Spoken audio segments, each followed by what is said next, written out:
नमस्कार साथियों, मैं पुनः आपके सामने राज्य दिग्दर्शन जीके की नज़र से सीरीज में मैंने आपको लद्दाख समझाया, उसके बाद जम्मू कश्मीर का पहला वीडियो समझाया। आज मैं जम्मू कश्मीर को उससे आगे समझा रहा हूँ।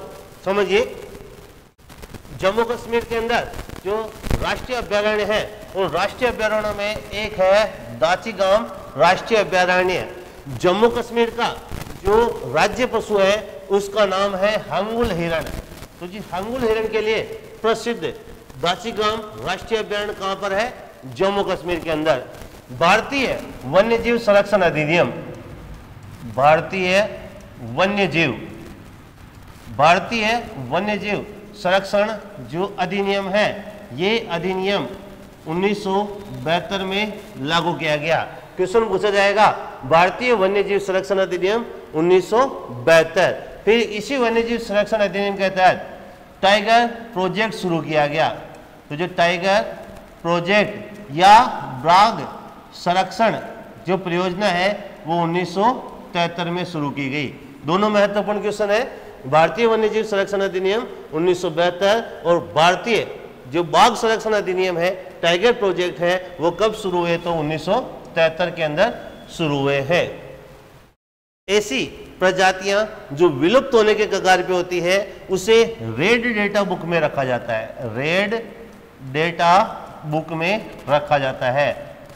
सैकड़ों बार क्वेश्चन पूछे गए हैं। विलुप्त होती प्रजातियों के लिए red data book, tiger project 1973, भारतीय वन्यजीव संरक्षण अधिनियम 1972 और राज्य पक्षी है जम्मू कश्मीर का हंगुल हिरण। इसके लिए दाचीगाम राष्ट्रीय अभयारण्य प्रसिद्ध है। भारत के अंदर बर्डमैन ऑफ इंडिया कहा जाता है सलीम अली को। सलीम अली को बर्डमैन ऑफ इंडिया कहते हैं। कैलाश सांखला को टाइगर मैन ऑफ इंडिया कहते हैं। Birdman of India Salim Ali और tiger man of India Kailash Sankhala. तो जो अपने जो सलीम अली है, इस सलीम अली के नाम पर सलीम अली राष्ट्रीय उद्यान भी, राष्ट्रीय उद्यान या राष्ट्रीय पार्क भी कहाँ पर है? जम्मू कश्मीर में। इसी तरह से एक जम्मू कश्मीर के अंदर जो केसर का, जिसे अपन सेफ्रॉन कहते हैं, केसर का जो सर्वाधिक उत्पादन होता है वो जम्मू कश्मीर के किश्तवाड़ जिले में होता है और इसी किश्तवाड़ जिले के नाम पर किश्तवाड़ राष्ट्रीय पार्क है जम्मू कश्मीर। तो आप ध्यान रखिएगा, जम्मू कश्मीर के राज्य पशु हंगुल हिरण के नाम पे प्रसिद्ध दाचीगाम राष्ट्रीय अभयारण्य, Birdman of India Salim Ali के नाम पर सलीम अली राष्ट्रीय पार्क और केसर के लिए प्रसिद्ध किश्तवाड़ राष्ट्रीय पार्क, तीनों कहाँ है? जम्मू कश्मीर के अंदर। जम्मू कश्मीर के अंदर जो सबसे प्रमुख नृत्य है जिसका बार बार क्वेश्चन पूछा जाता है और उस नृत्य का नाम है रहूप नृत्य। तो जो रहूप नृत्य है कहाँ का प्रसिद्ध है? जम्मू कश्मीर का। हफीजा नृत्य है, हिकट नृत्य है, ये भी कहाँ के प्रसिद्ध है? जम्मू कश्मीर। रहूप नृत्य की विशेषता होती है कि जो फसल कटाई होती है उसके बाद महिलाओं द्वारा ये नृत्य किया जाता है, खुशी में नृत्य किया जाता है। जम्मू कश्मीर के अंदर अपने श्रीनगर के अंदर जो डल झील है जो शिकारा के लिए प्रसिद्ध है, हाउस बोट के लिए प्रसिद्ध है, चार चिनार के लिए प्रसिद्ध है। डल झील जिसमें झेलम नदी का पानी आता है, ये जो डल झील है, इस डल झील के यहाँ डल झील पर ट्यूलिप महोत्सव होता है, फूल होता है। तो ट्यूलिप महोत्सव कहाँ? जम्मू कश्मीर श्रीनगर में डल झील के किनारे। और एक कंछोत उत्सव होता है जम्मू कश्मीर में, जो नागा जो साधु होते हैं, नागा अनुयायी द्वारा शिव पार्वती जी की आराधना में किया जाता है। जम्मू कश्मीर जो है, इस जम्मू कश्मीर के अंदर सबसे प्रमुख जो क्वेश्चन बनता है वो बनता है कि चौथी जो बौद्ध संगीति है, चौथी बौद्ध संगीति कहाँ पर हुई है? जम्मू कश्मीर के कुंडन वन के अंदर हुई है चौथी बौद्ध संगीति। तो अपने से क्वेश्चन पूछा जाएगा कि कुंडन वन जो कश्मीर है, इस कुंडन वन कश्मीर किसके लिए प्रसिद्ध है? चौथी बौद्ध संगीति के लिए प्रसिद्ध है। अब मैं यहाँ पर बहुत ही आसान तरीके से आपको ट्रिक के माध्यम से सभी संगीतियाँ याद कराने वाला हूँ। अच्छे से संगीतियों को समझने की कोशिश करिएगा। पहले अगर सनों की बात करें तो पहली बौद्ध संगीत थी 483 ईस्वी में, दूसरी बौद्ध संगीति 383 ईस्वी में, तीसरी बौद्ध संगीति 251 ईसा पूर्व में और चौथी बौद्ध संगीति 72 ईसा पूर्व। ये ईसा पूर्व नहीं है, ये ईस्वी है। तो 72 ईस्वी के अंदर तो पहली बौद्ध संगीति ईसा पूर्व, ईसा मसीह के पुनर्जन्म से पहले ईसा पूर्व होता है और उसके बाद में ईस्वी होता है। जैसे 2000 ईस्वी चल रहा है तो 2000 ईसा पूर्व का मतलब है 2000 तक तो ईस्वी हो गया, और 2000 ईसा पूर्व से पहले यानी कि 4000 साल की बात हो गई। तो इसलिए जो सभ्यताएं हैं, जैसे सिंधु घाटी सभ्यता है, सिंधु घाटी सभ्यता का समय 1750 ईसा पूर्व से 2350 ईसा पूर्व माना जाता है। इसका मतलब वो 4000 साल से भी पुरानी सभ्यता है, ये उसका कंसेप्ट होता है। तो पहली जो बौद्ध संगीति है 483 ईसा पूर्व में, दूसरी 383 ईसा पूर्व में, तीसरी 251 ईसा पूर्व में, और चौथी 72 ईसा पूर्व के अंदर 72 ईस्वी में। तो 3 तो ईसा पूर्व है और चौथी है ईस्वी में, यानी कि पहली ईस्वी के अंदर चौथी बौद्ध संगीति होती है। तो जो चौथी बौद्ध संगीति का जो आयोजन होता है वो कुंडन वन कश्मीर के अंदर होता है।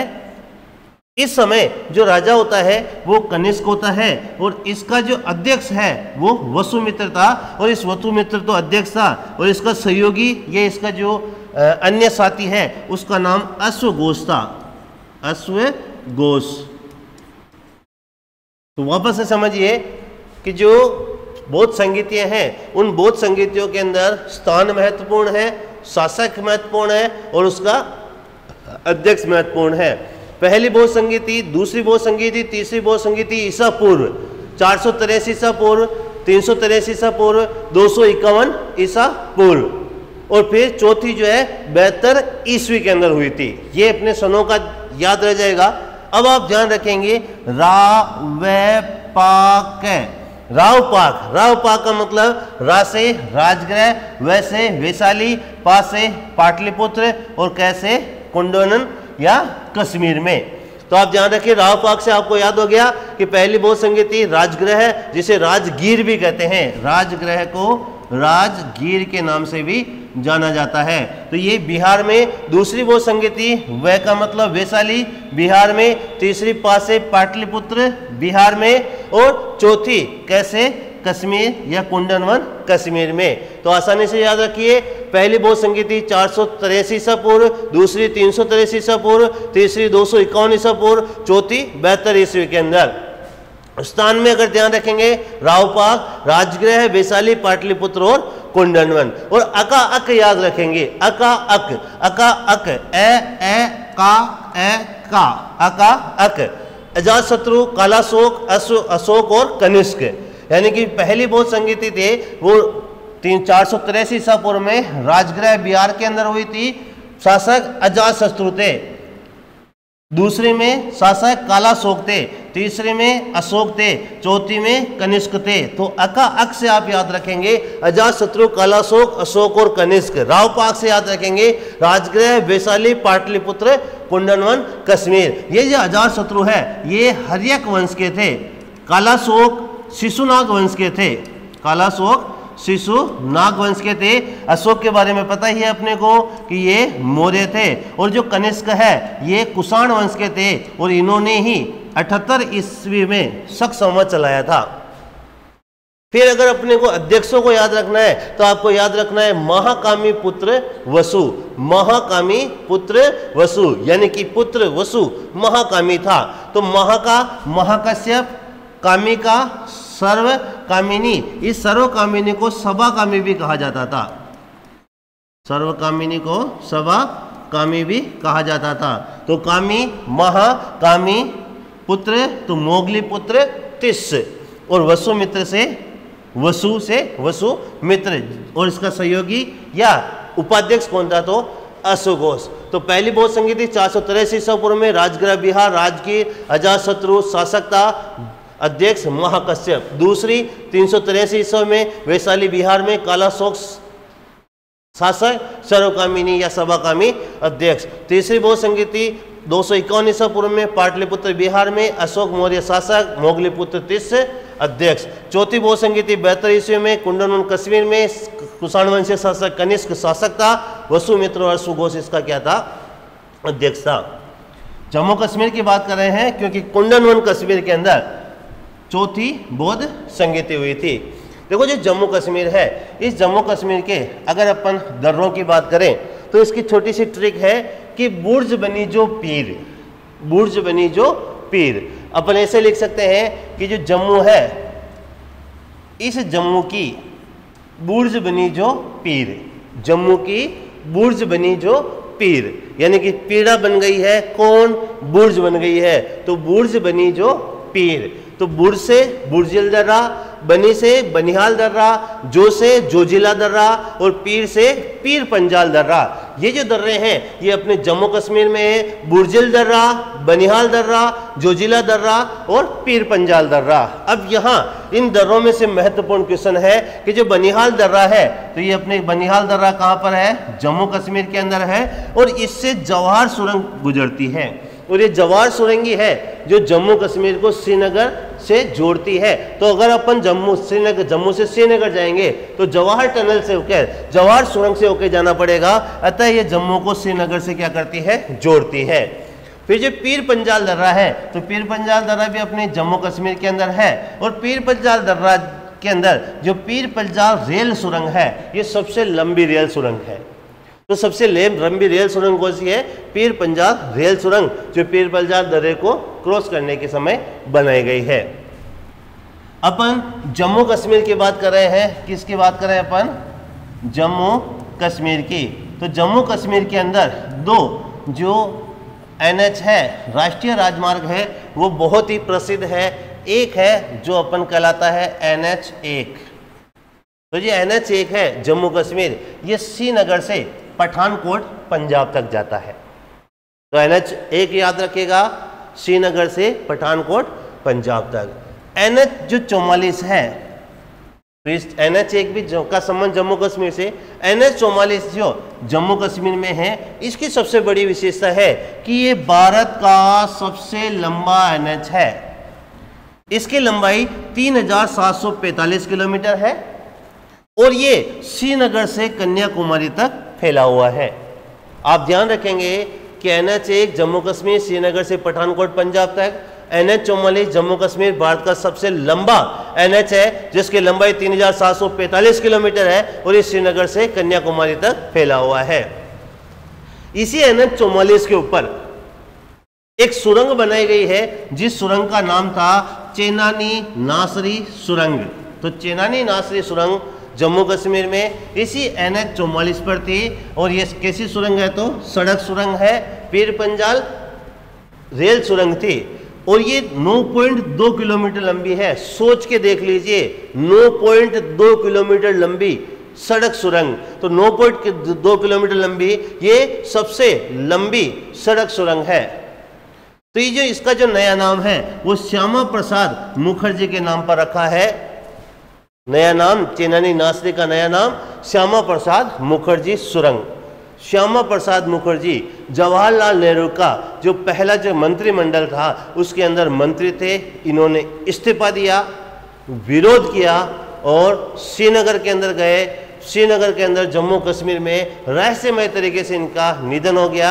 इन्होंने इस्तीफा देकर नया संगठन बनाया और उस नए संगठन का नाम था जनसंघ, जो इन्होंने 1951 में बनाया और इसी जनसंघ से निकला हुआ अटल बिहारी वाजपेयी द्वारा भारतीय जनता पार्टी की स्थापना की गई। तो भारतीय जनता पार्टी की स्थापना अटल बिहारी वाजपेयी के द्वारा की गई और वो पूर्व में किस में थे, तो जनसंघ में थे और जनसंघ की स्थापना 1951 में श्यामा प्रसाद मुखर्जी के द्वारा रहस्यमय तरीके से श्रीनगर में इनका निधन हो जाने के कारण इस चेनानी नासरी सुरंग का जो नाम है वो श्यामा प्रसाद मुखर्जी के नाम पर रखा गया है। एक झरना है जिसका नाम है नूरी छम जलप्रपात और एक झरना है जिसका नाम है कोकरनाग जलप्रपात। तो नूरी छम जलप्रपात और कोकरनाग जलप्रपात दोनों ही कहाँ है, आपको याद रखना है, जम्मू कश्मीर में। जम्मू कश्मीर के अंदर कुछ जो जनजातियां हैं जो प्राचीन समय में से निवास करती है, उसमें एक है गुज्जर, एक है बकरवाल और एक है चांगपा। तो गुज्जर, बकरवाल और चांगपा जो जनजातियां हैं वो कहां पर है, तो जम्मू कश्मीर के अंदर। जम्मू कश्मीर के अंदर आस्था की प्रतीक बाल के बच्चे बच्चे के मुख पर जिस माता का नाम है चलो बुलावा आया है, माता ने बुलाया है। तो कौन सी माता बुलाती है, वैष्णो देवी माता बुलाती है। वैष्णो देवी माता का जो मंदिर है कटरा जम्मू कश्मीर के अंदर है। 14 किलोमीटर पैदल चढ़ाई करने पर माता के दर्शन होते हैं। मूल रूप से ये गुफा मंदिर है और उस गुफा के अंदर 3 मूर्तियां हैं जो पत्थर के पिंड के रूप में मूर्तियों की पूजा होती है। वो है माँ काली, माँ सरस्वती और माँ लक्ष्मी की मूर्तियां। तो वैष्णो देवी का मंदिर कटरा जम्मू कश्मीर, गुफा मंदिर माँ काली, माँ सरस्वती और माँ लक्ष्मी की यहाँ पर मूर्तियां हैं। जम्मू कश्मीर की जो राजभाषाएं हैं उनमें एक तो डोगरी है और एक कश्मीरी है। अगर मैं आपको समझाऊं कि 8वीं जो अनुसूची है, 8वीं अनुसूची, इस 8वीं अनुसूची के अंदर राजभाषाओं के बारे में प्रावधान है और जब संविधान लागू हुआ था तब 8वीं अनुसूची जो है, ये 8वीं अनुसूची मूल संविधान का हिस्सा थी। मूल संविधान के अंदर 8 अनुसूचियां थी, फिर बाद में 4 अनुसूचियां और जोड़ दी गई और वर्तमान में 12 अनुसूचियां हैं। 9वीं जो अनुसूची है वो भूमि सुधार से संबंधित, संपत्ति अधिग्रहण से संबंधित थी, जो पहला संविधान संशोधन 1951 के द्वारा जोड़ी गई। 10वीं जो अनुसूची है उसका संबंध दल बदल से है, जो 52वां संविधान संशोधन 1985 के द्वारा जोड़ी गई।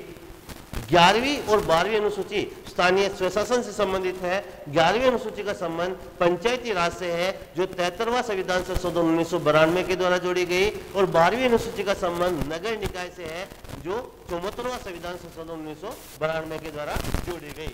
अब जो 8वीं अनुसूची है, इस 8वीं अनुसूची के अंदर राजभाषा का प्रावधान है। राजभाषा का प्रावधान है। जब संविधान लागू हुआ था राजभाषा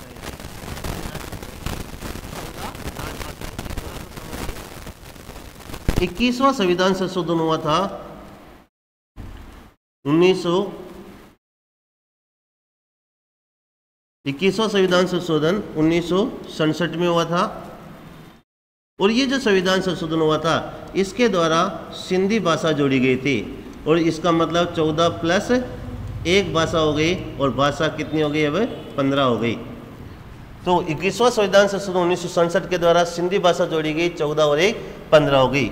71वां जो संविधान संशोधन हुआ था वो 1992 के अंदर हुआ था।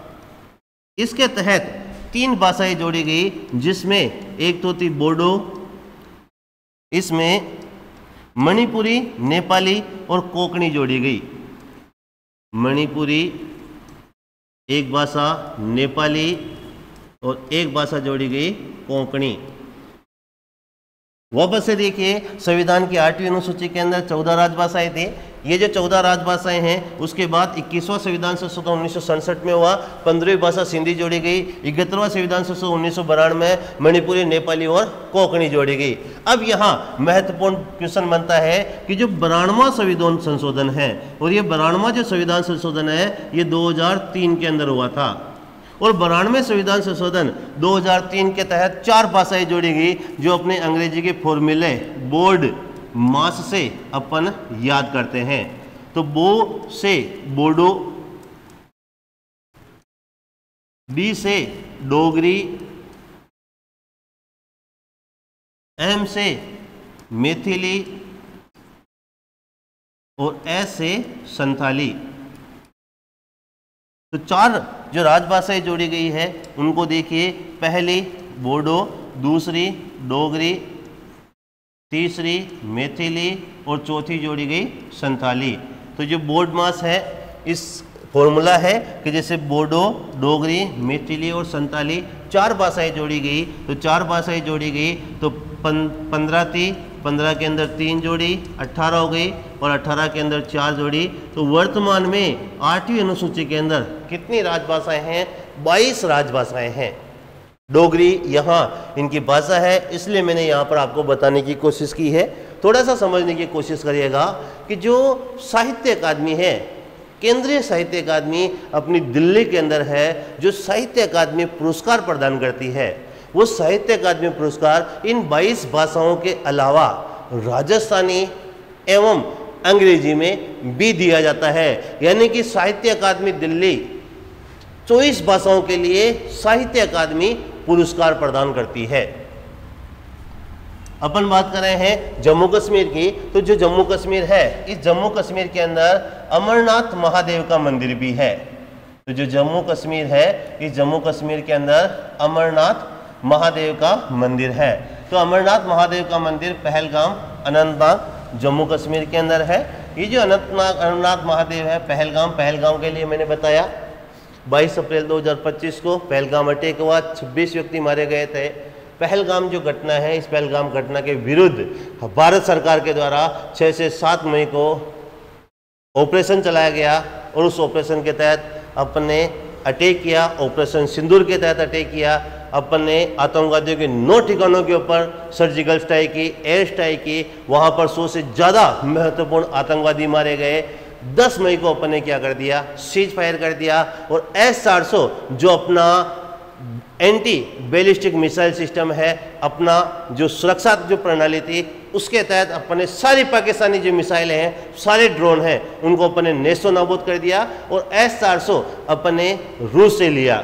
इस तरह का एक जो डिफेंस मिसाइल सिस्टम है वो बहुत ही महत्वपूर्ण है इजराइल का, जिसका नाम आयरन डोम है।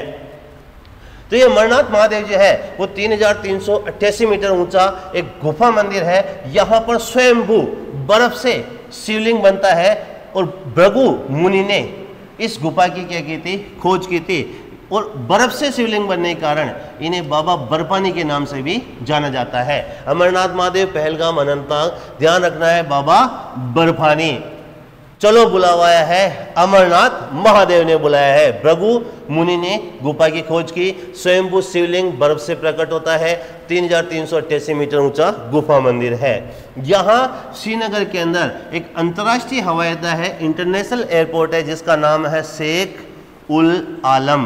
तो शेख उल आलम अंतर्राष्ट्रीय हवाई अड्डा श्रीनगर में। अगर श्रीनगर की मैं बात करूं तो श्रीनगर को भारत का स्विट्जरलैंड कहा जाता है, मगर कभी कभी अगर क्वेश्चन का डिफरेंट टाइप्स ऑफ क्वेश्चन हो तो इसे उत्तरी भारत का स्विट्जरलैंड कहते हैं। जम्मू कश्मीर को उत्तरी भारत का स्विट्जरलैंड कहते हैं। यहाँ थोड़ा क्वेश्चन समझने की कोशिश कैसे करेगा। दक्षिणी भारत का जो स्विट्जरलैंड है वो कोयम्बटूर को कहा जाता है और कोयम्बटूर है तमिलनाडु में। अगर भारत का मिनी जो स्विट्जरलैंड है वो खजियार को कहा जाता है और खजियार हिमाचल प्रदेश में। और भारत का जो स्विट्जरलैंड है वो कहीं कहीं अपने को कोसानी जो अपने उत्तराखंड में है इसे कहा जाता है।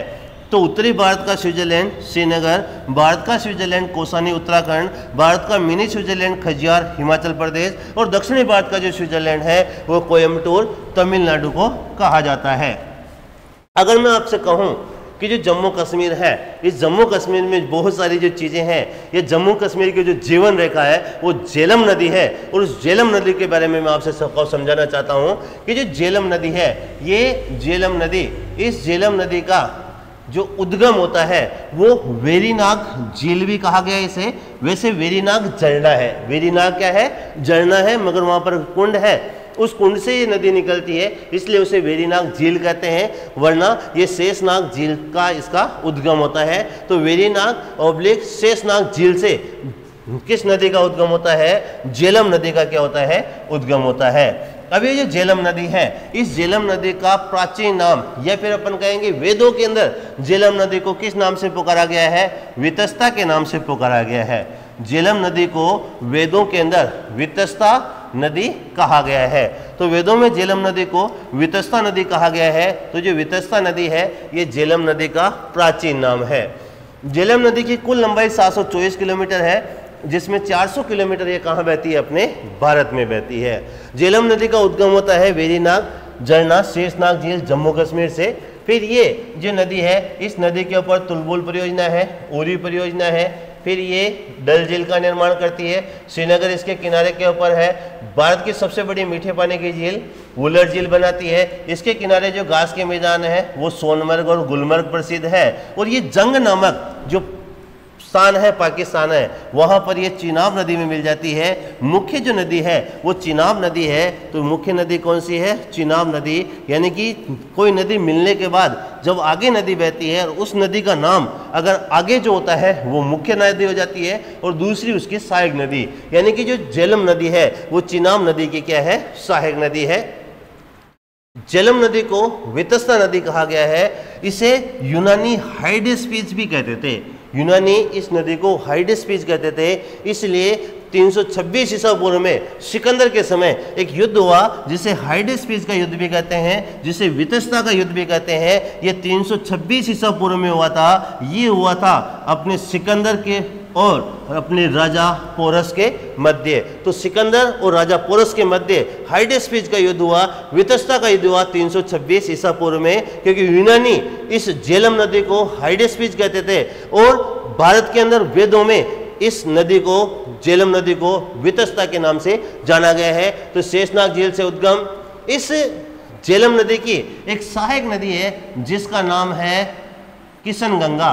तो ये किशन गंगा नदी के ऊपर एक परियोजना बनाई जा रही है, इसलिए उसे किशन गंगा परियोजना कहते हैं। ये जो किशन गंगा परियोजना है 2010 के अंदर, तो इस किशन गंगा परियोजना को पाकिस्तान जो है वो संयुक्त राष्ट्र संघ में चला गया कि भारत जो है वो सिंधु जल समझौता जो 1960 के अंदर हुआ था उसका क्या कर रहा है, उल्लंघन कर रहा है। तो भारत कहता है कि हम इसका उल्लंघन नहीं कर रहे हैं। तो सिंधु जल समझौता जो 1960 के अंदर हुआ था उसके तहत निर्धारित हुआ था कि सतलज, रावी, अपने सतलज जो है, सतलज, झेलम और चिनाब, इन नदियों के जल का उपयोग पाकिस्तान करेगा और रावी, व्यास और सतलज, इन नदियों का जो उपयोग है भारत करेगा। तो आपसे थोड़ी सी सीधा सा बता देता हूं मैं कि जो सिंधु जल समझौता है, ये सिंधु जल समझौता कब हुआ, 1960 के अंदर हुआ। 3 नदियां, एक नदी है सिंधु नदी, एक नदी है झेलम नदी और एक नदी है चिनाब नदी, इन जल का प्रयोग कौन करेगा, पाकिस्तान करेगा। एवं जो रावी नदी है, जो व्यास नदी है या जो सतलज नदी है, इन जल का जो प्रयोग कौन करेगा, भारत करेगा। इसलिए जब किशन गंगा परियोजना बनाई गई, झेलम नदी की जो सहायक नदी है उस पर बनाई गई, तब पाकिस्तान ने संयुक्त राष्ट्र संघ के अंदर गया और वहां पर विरोध किया कि भारत क्या कर रहा है, सिंधु जल समझौते का क्या कर रहा है, उल्लंघन कर रहा है। अब सिंधु जल अपने जो झेलम नदी है इस पर तुलबुल परियोजना है, महत्वपूर्ण है तुलबुल परियोजना झेलम नदी पर, सब जम्मू कश्मीर में है। उरी परियोजना जम्मू कश्मीर, उरी अटैक हुआ था, उस उरी अटैक के कारण जो शिखर सम्मेलन हो रहा था अपने, उस शिखर सम्मेलन का क्या किया, विरोध किया और सार्क का शिखर सम्मेलन नहीं हो पाया था। डल झील जम्मू कश्मीर के अंदर है, श्रीनगर कस्बे में है। ये इस जल को जलापूर्ति कौन करती है, झेलम। श्रीनगर जो कस्बा है झेलम नदी के किनारे, भारत की सबसे बड़ी जो मीठे पानी की झील है वुलर झील, ये जो वुलर झील है इस वुलर झील को भी जलापूर्ति कौन करती है, झेलम नदी। और झेलम नदी के मुहानों के ऊपर घास के मैदान सोनमर्ग और गुलमर्ग, तो मर्ग क्या है, घास के मैदानों को कहा जाता है, और जंग नामक स्थान पर एक इसमें मिल जाती है, पाकिस्तान के अंदर मिल जाती है। विश्व की सबसे बड़ी जो खारे पानी की झील है उसका नाम है कैस्पियन सागर, जो एशिया और यूरोप के अंदर फैली हुई है। रूस, तुर्कमेनिस्तान, अजरबैजान, कजाकिस्तान, ईरान, ये जो है इनमें वो फैली हुई है कैस्पियन सागर, जो विश्व की सबसे बड़ी खारे पानी की झील है। विश्व की सबसे बड़ी मीठे पानी की जो झील है वो सुपीरियर झील है, और सुपीरियर झील अपने अमेरिका के अंदर, अमेरिका और कनाडा के बीच में 5 महान झीलें पाई जाती है, जिसमें ओंटेरियो, ह्यूरोन, ईरी, मिशिगन और सबसे बड़ी सुपीरियर झील है।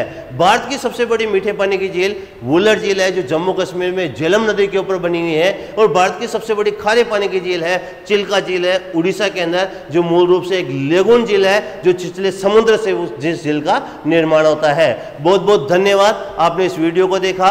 कमेंट्स करें कि विश्व के अंदर सबसे खारे जो झील है, सबसे खारापन लिए हुए झील है, वो कौन सी है और कितने प्रतिशत खारापन लिए हुए है, आप कमेंट्स करके बताएं। मैं अगली क्लास में आपका इंतजार करता हूं। बहुत बहुत धन्यवाद। GK by RK Saini success नाम के इस YouTube चैनल को सब्सक्राइब करें और कमेंट्स करके बताएं कि आपको ये क्लास कैसी लगी। बहुत बहुत धन्यवाद।